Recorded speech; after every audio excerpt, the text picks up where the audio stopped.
이재명 대표는요, 올해 첫 대장동 공판에 출석했습니다. 만나보시죠. 공사법 항소심 3일부터 시작했잖아요. 이해서 내셨던데 어떻게 대응하실 계획이신가요? 지금 시국 길어지면 재판 출석 어려워질 거라고 보십니까? 재판 계속 공전되는데 입장 부탁드립니다. 우리 강 부대변인께서는 국민의힘이 지연을 시키려는 것이다. 이재명 대표는 무관하다. 이런 취지로 말씀드렸습니다만 국민의힘은 정반대로 또 생각하고 있습니다. 그 부분 짚어보죠. 이재명 대표 선거법 재판 항소 이유서 제출 기한 하루 남기고요. 어제 변호인 선임계를 냈습니다.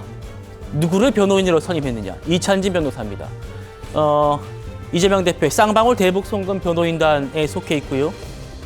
이 대표와 연수원 동기입니다. 민변 부회장을 역임했고요. 설주환 변호사님. 네. 일단 선거법 사건 그동안 계속 국선 변호인이 선임되어 있었는데 야당 대표의 선거법 사건을 국선이 하는 그런 일은 피했습니다. 어쨌든 어떻게 네. 평가하십니까?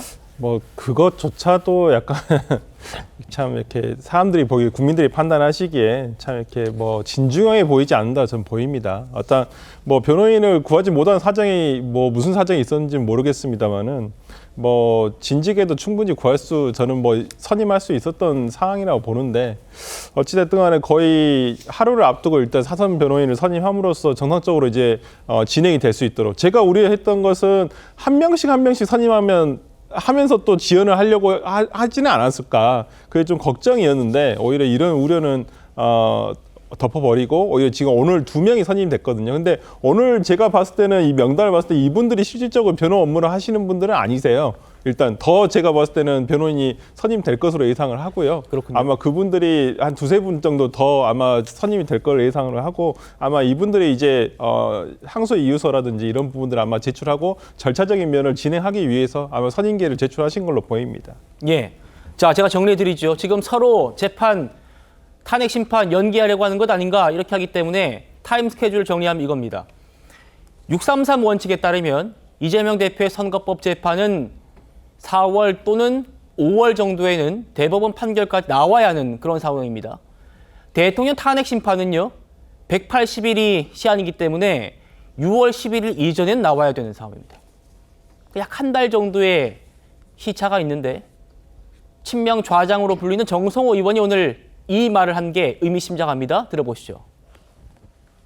예, 윤석열 대통령을 비교하는데 헌법재판하고 이 형사재판은 다른 겁니다. 형사재판은 피고인의 인권보호라든가 이런 것들이 중요하거든요. 절차가 엄격해야 됩니다. 그렇기 때문에 저는 항소심 재판부가 사정들을 고려해갖고 재판을 적정하게 지휘해서 끝낼 거라고 보고 있고 자꾸 6개월, 3개월 얘기를 하는데요. 피고인의 그 방어권을 보장하지 않은 상태에서 3개월을 끝내는 재판은 없습니다. 다시 한번 그 그래픽 보여주십시오.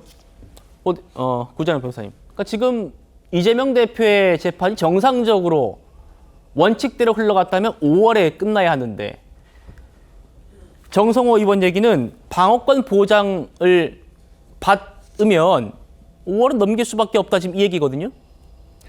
지금 방어권 보장 얘기하시는 분들이 내란수계라 그러면서 사형을 언급합니까?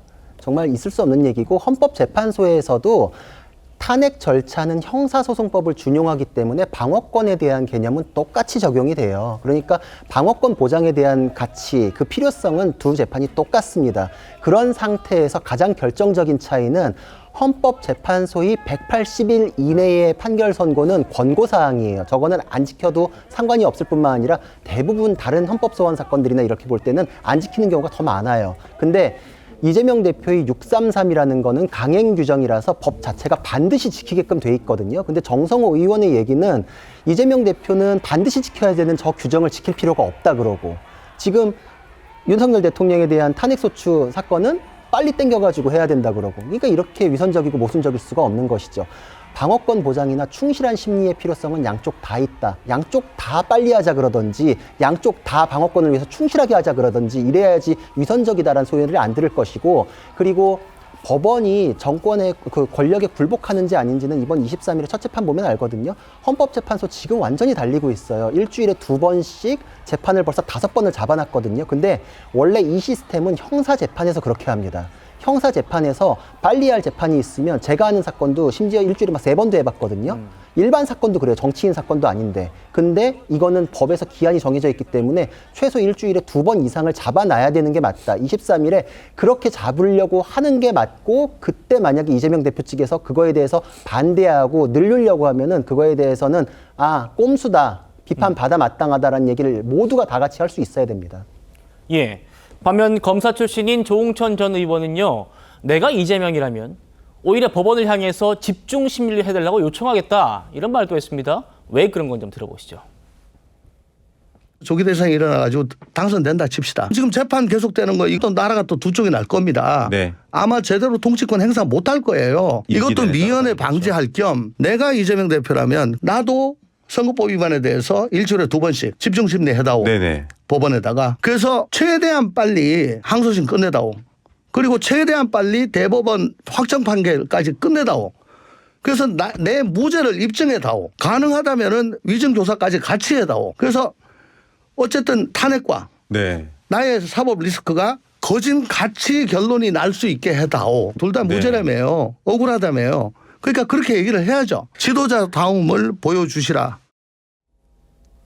강 부대변인 마지막 말씀 주시죠. 뭐 이제 조홍천 의원 같은 경우는 본인 일 아니기 때문에 저렇게 얘기할 수 있겠지만, 본인 일이라면 저렇게 할 수 있겠습니까? 그리고 제 생각에는 국민의힘에서는 만약에 항소심에서 무죄 나오면 또 대법 가야 된다고 할 겁니다. 그렇기 때문에 저는 이제 어폐가 있는 것 같고, 또 대한민국에서 지금 선거법과 관련해가지고 633 원칙이 지켜지지 않는 이유는 이재명 대표만 마치 있는 것처럼 얘기하는데 그건 사실이 아니다.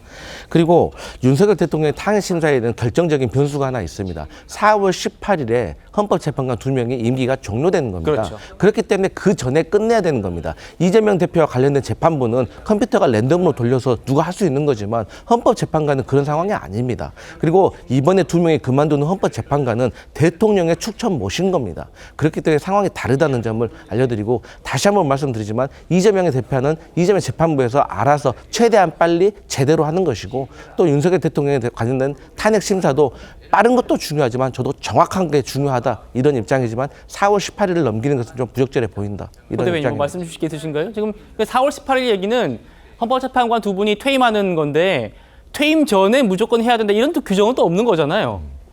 그러니까 방어권이 당연히 보장돼야죠. 중요하죠. 근데 법 안에서 해야 되는 것이지 않습니까? 근데 지금 정성호 의원님 말씀은 법을 어기고 방어권을 보장하라는 것이지 않습니까? 근데 저희 일관되게 저렇게 하지 않습니까?